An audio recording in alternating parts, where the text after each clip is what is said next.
Have you ever seen that exact second when someone's mask falls away? When the smile fades and you realize the charm was just a weapon? That moment is electric, sharp, unforgettable. The scariest moment isn't when someone hurts you. It's when you catch them in the act, and they know you've caught them. That's when the game changes. You think you're just having a normal conversation, until suddenly the curtain drops, and you see the truth staring back at you. In that instant, you realize you've stepped into something far darker, psychological warfare. There's a moment, sharp, charged, almost electric, when the mask slips, when a manipulator realizes you've seen through them, truly seen them. You're no longer fooled by the charm, the flattery, or the false concern. You've caught the lie midair, the strings of manipulation still dangling in your view. And now, they know you know. That single awareness shifts everything. Their tactics switch instantly. Sweetness turns into strategy, kindness into calculation. You're not imagining it. You've just stepped into a battlefield of the mind. But here's the truth. You don't have to fight with rage, panic, or fear. The Stoics, Marcus Aurelius, Epictetus, Seneca, stood against betrayal, deception, and mind games at the very top of power. They mastered one thing above all: how to protect the soul in the middle of chaos. In this video, we're going to break down 6 things bad people do the moment they realize they've been exposed, and how you can face each tactic with stoic clarity, strength, and calm. This isn't just about calling out liars. It's about protecting your peace, owning your awareness, and refusing to be played. If you've ever felt the sting of being used or the quiet power of finally seeing through it, this is your video. So, stay with me. Like, comment, share, and subscribe to keep this kind of wisdom in your corner. Now let's get into it. 1. They flip the narrative. The moment a manipulator realizes you see through them, they don't retreat. They escalate. One of their first weapons is to rewrite the story. They know the illusion has shattered. The mask is gone. And instead of admitting it, they scramble to flip the script. Suddenly, you're not the one who caught the lie. You're the one who's too sensitive, too emotional, or making things up. They play the victim, hoping to confuse you, guilt you, or make you doubt your own clarity. This isn't simple denial, it's strategy. It's about turning the power dynamic on its head, making you question yourself while they scramble to control how others see the situation. It's not just gaslighting, it's discrediting your truth before it has a chance to take root. And it works because it targets where you're most human. Your desire to be fair, to not overreact, to not seem like the bad one. After all, most good people don't want conflict. They want peace, understanding, resolution. And manipulators weaponize that against you. Here's where Stoicism gives you something rare. A way out that doesn't involve endless arguments or emotional warfare. The Stoics weren't weak or passive. They were deliberate. They valued truth, but they also understood the cost of constantly trying to prove it. Marcus Aurelius didn't waste his life arguing with liars. He lived in a way that made lies powerless. He believed in clarity through character, not confrontation. In his words, "If someone can prove me wrong and show me my mistake, I'll gladly change. But if not, I'll continue on my path." That's the mindset you need when someone tries to twist your reality. Instead of rushing to correct the story, step back. Let them talk. You see, after someone tries to flip the narrative, there's a powerful choice waiting for you. Do you fight their lies head-on, or do you step back and let the truth speak for itself? This is where your strength is tested. Let them spin their version of the story. You don't need to wrestle with deception. You don't need to match their words with louder words. All you need is to keep showing up with consistency, with calm, and with truth. That isn't weakness, and it isn't silence. It's strategy. Because when you stop feeding their drama with your energy, you take away the oxygen from their fire. And without reaction, their flames die out. Of course, that doesn't mean it won't sting. It will. Being misunderstood cuts deep. Being blamed, simply for seeing clearly, is frustrating beyond measure. But the wisdom of Stoicism reminds us, emotional pain isn't proof that something's broken. It's proof that something matters. And when something truly matters, it's worth protecting, not with fury, but with focus. You defend your ground not by shouting, but by standing firm in clarity. Here's the truth you must carry. You are not responsible for the stories other people tell. You are only responsible for how you live your own. Let them whisper that you're dramatic. Let them label you paranoid. Those who know your character will see through the fog with time, and those who don't, well, they were never going to believe you anyway. And this, my friend, is only the first move in their playbook. Because when flipping the narrative fails, or when it drains too much energy, they often reach for something even more unsettling, pretending nothing ever happened. 2. They pretend nothing happened. After the mask falls, when a manipulator realizes you've seen through them, not everyone lashes out. Some take a different route. They go silent, not in retreat, but in performance. Suddenly, they behave as if nothing occurred. No apology, no accountability, just a light, "Hey, how are you?" dropped into your inbox, or a casual comment under your photo online. They try to slide back into your life as if the wound never existed. Don't be fooled. This isn't awkwardness, and it isn't forgetfulness. It's calculated. It's a test. They are watching closely.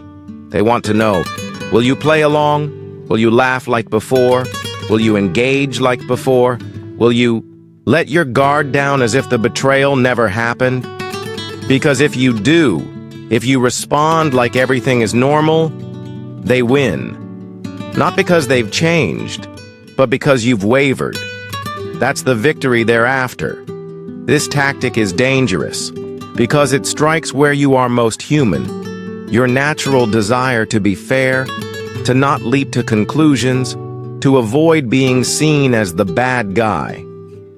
And let's be honest, most good people don't want conflict.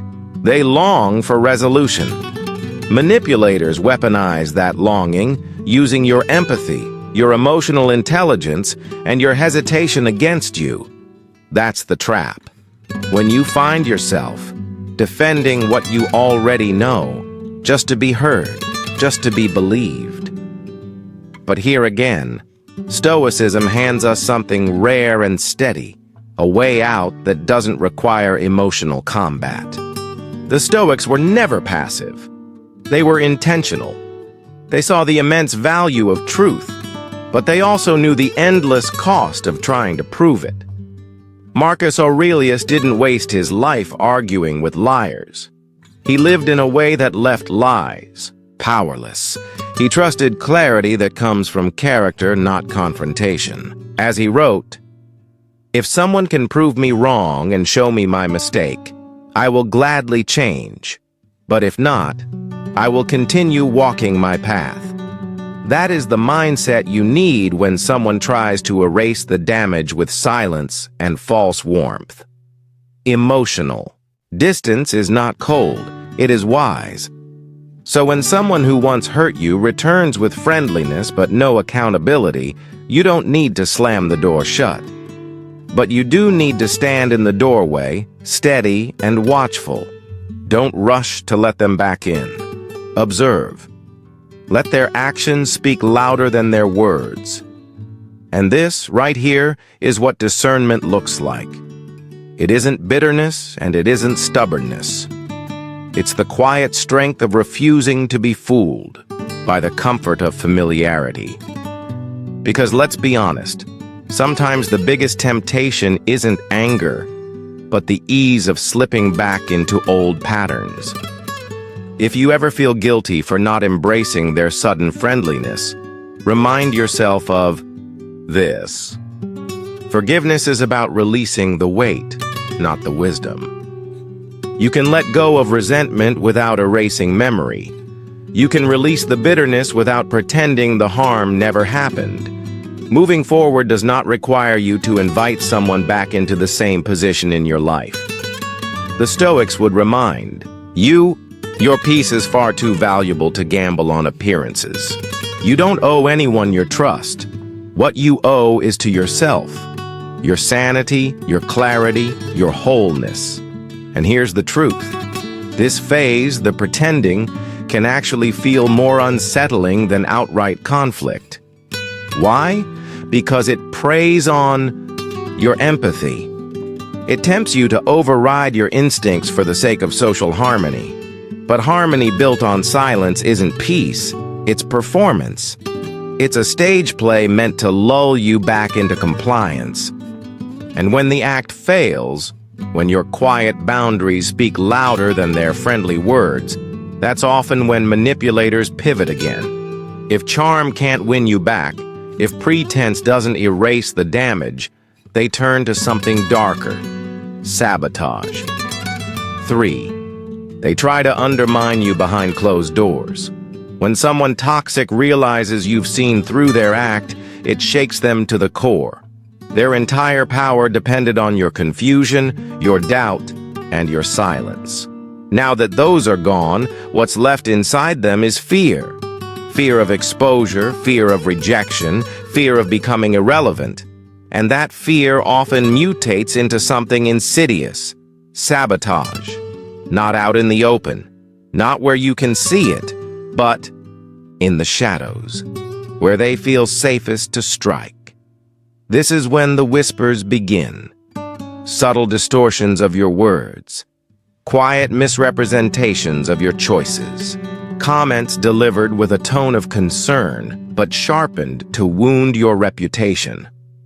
I'm just worried about them. Or, they've been acting a little different lately. On the surface, it sounds harmless, even caring. But underneath, it's poison. They are planting seeds of doubt in the minds of others, quietly rewriting the story until you become the villain in their script. And the worst part? You often don't even know it's happening until it has already shifted how people see you. By the time the whispers reach your ears, the damage has already begun. Naturally, your first instinct is to defend yourself, to fight back, to set the record straight.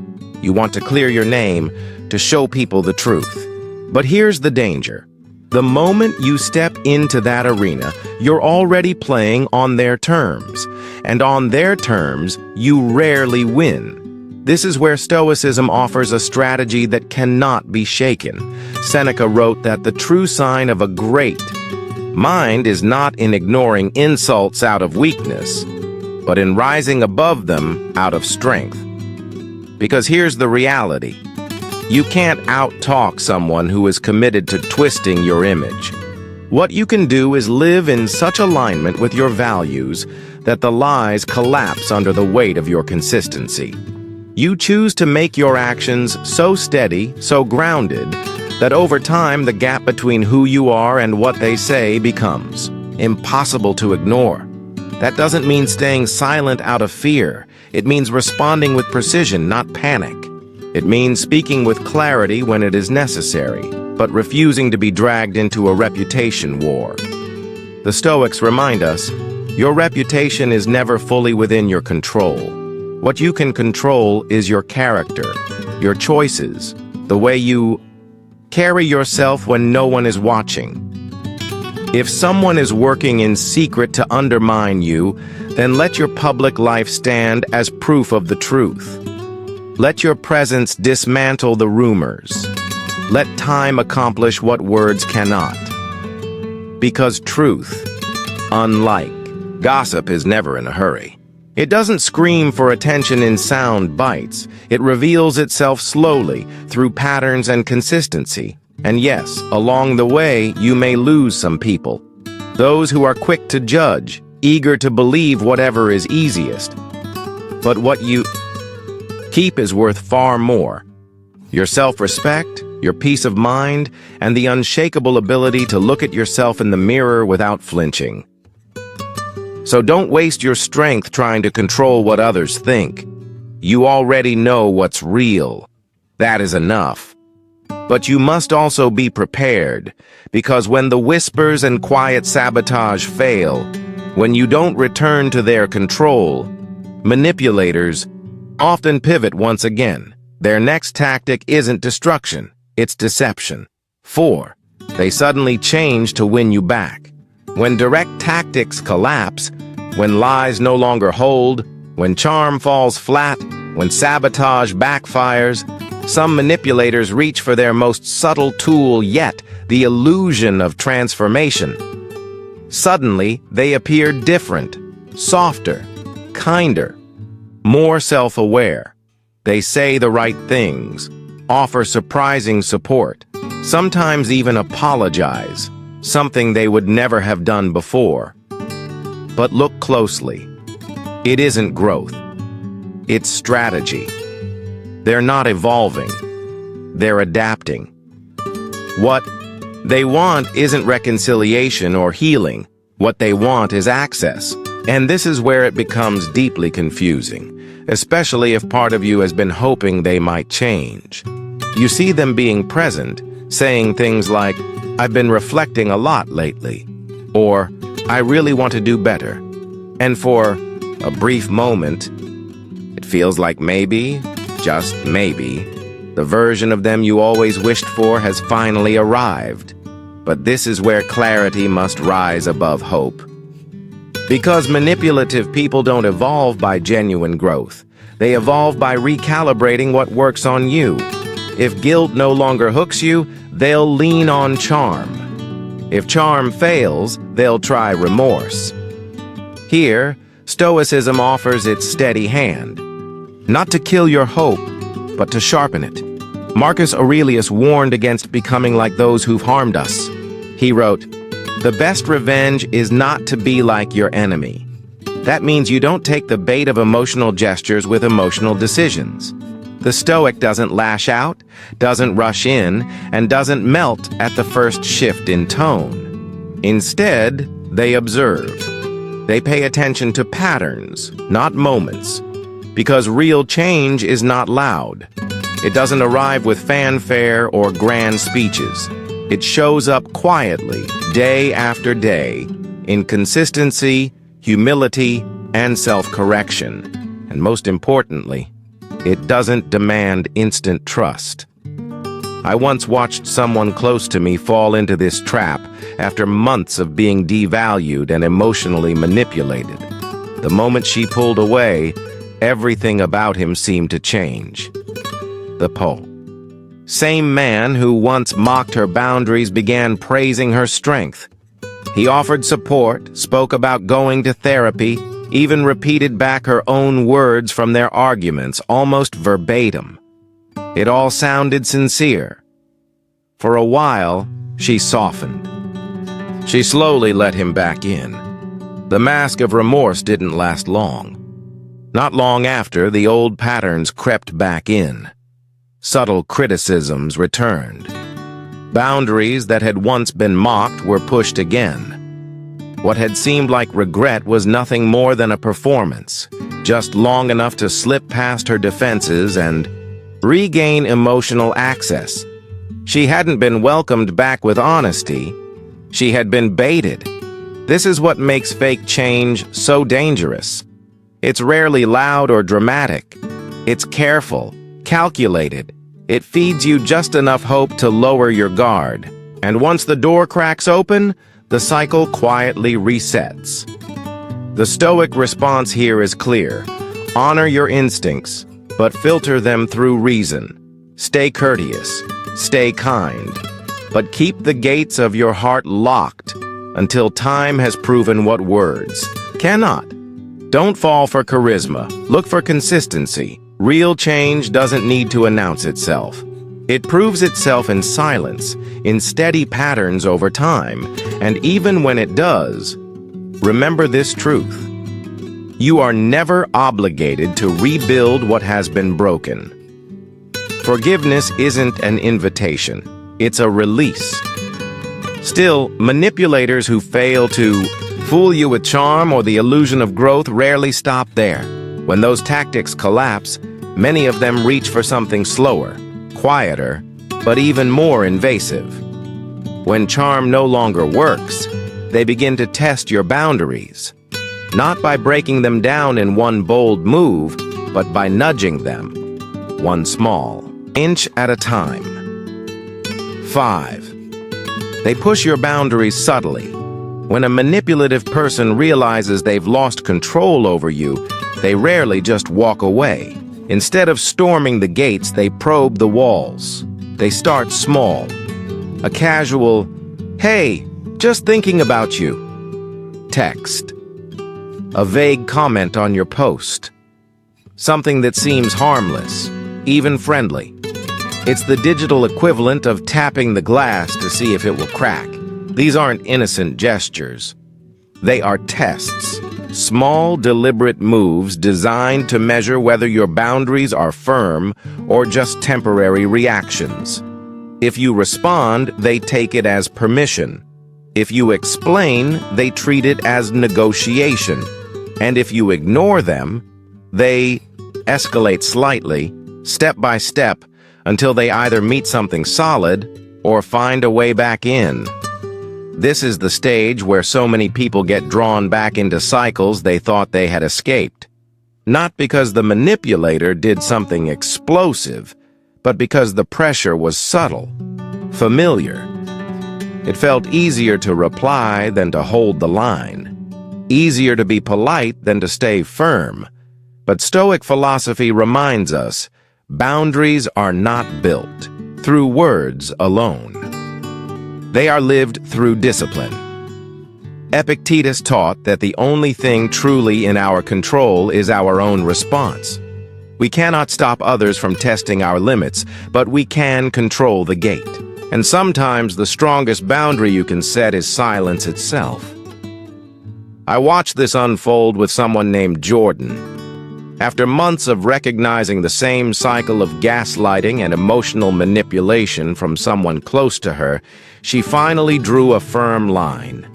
No more contact. She was calm, she was clear, she was respectful, but she was unwavering. The other person didn't fight it. They didn't argue. They simply waited. And weeks later, there it was. A short, vague, almost harmless message. "Hey, just wanted to check in." Just enough to stir doubt. Just enough to tempt her into reopening the door she had closed. Then came the shared joke in a group thread. Then a mutual friend passing along. "They asked about you the other day. Said they miss your energy." And slowly, the quiet pressure began. It all seemed so light, so casual, so familiar. But every moment was a test. And Jordan almost replied, not because she had forgotten what happened, but because she didn't want to seem cold or unkind. That's the razor edge where manipulation works best. It doesn't prey on your weakness. It twists your strength, your kindness, your empathy, your deep desire to be fair. The Stoic path doesn't tell you to become cruel or hardened. It tells you to become unshakable. You don't owe explanations to people who have already ignored the truth. You don't need to answer every whisper designed to bait you back into dysfunction. Your peace isn't rudeness, it's protection. Holding The boundary, especially when it's quiet and consistent, sends a louder message than any heated confrontation ever could. And with time, that message becomes undeniable. I am no longer available for your games, but not everyone takes that message gracefully. When subtle pressure doesn't break you, when you don't crack under charm, guilt, or silence, the manipulator often makes one final move. They turn away from you and turn toward others. This is where the story changes, not to win you back, but to discredit you for good. 6. They isolate or discredit you to others. When every attempt to manipulate you directly has failed, when guilt, charm, sabotage, and subtle pressure all crash against the wall you've built, many manipulators fall back on their last weapon, isolation. If they can't control you anymore, they'll try to control how others see you. They move quietly, behind the scenes, planting whispers just sharp enough to take root in the minds of people around you.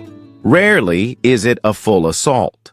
It's more like erosion, a slow drip of doubt. They frame you as distant, unstable, or hard to deal with. They disguise their strategy as concern.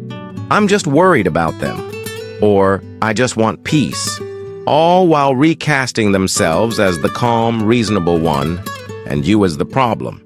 This hits hard because it doesn't just touch your reputation. It makes you question your footing. Suddenly, people you trusted fall silent. Invitations fade.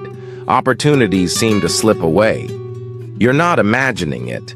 It's real. And it's designed with precision to isolate you, to make you feel alone, unsure, and eventually, more likely, to fold. That's their hope. Not to destroy you outright, but to wear you down until you either come back or give up. And this is the moment where Stoic philosophy becomes a lifeline. The natural instinct is to fight back, to explain, to defend, to correct the story. But Stoicism teaches restraint. Marcus Aurelius wrote that the only thing worth clinging to in this life is to live truthfully and rightly, and to be patient with those who don't. That isn't passivity. That's power. You don't campaign for allies. You don't chase every rumor. You keep showing up aligned with who you really are. You let the long arc of truth outlast the short rush of gossip. A Stoic knows reputation, if it's genuine, doesn't need rescuing. It only needs time. Your character, lived out consistently, becomes the proof no smear campaign can erase. Those who matter will see through the act. And those who don't, you don't need them in your corner anyway. Clarity, not control, is your weapon. It may not win you applause today, but it will protect your peace tomorrow. Of course, it's not easy. The silence can feel suffocating. The false stories sting, especially when they come from someone who once claimed to care for you. But even in that pain, there is a deeper freedom. You realize you no longer need to manage other people's opinions. You only need to manage your own integrity. And that, no manipulator can touch. The Stoic doesn't seek revenge. They seek alignment. You live with such clarity, such truth, that anything built on lies crumbles on its own. No counterattack, no smear response, just quiet, steady discipline. That is how you win, not just against them, but for yourself. And when the games finally stop, when their efforts lose power and your clarity remains, what's left is something rare. True freedom. A peace that doesn't need performance, proof, or permission. That is the power of seeing through the act and standing firm while it collapses. If you've ever felt alone in a battle like this, hear me clearly. You are not alone, and you are not powerless. The wisdom of the Stoics has endured for centuries because it still works. It's not just philosophy, it's survival. So if this resonated with you, Let me know by commenting yes below. Your story matters. Share it. Because every time we speak our truth, we move one step away from confusion and one step closer to freedom. And if this message hit home, don't keep it to yourself. Like this video, subscribe, and share it with someone walking through the fire of false people. They need to know they're not crazy. They're just finally awake. The more we learn to respond with wisdom, not war, the stronger we become. You've got this. Stay sharp, stay strong, stay unshakable, and I'll see you in the next one.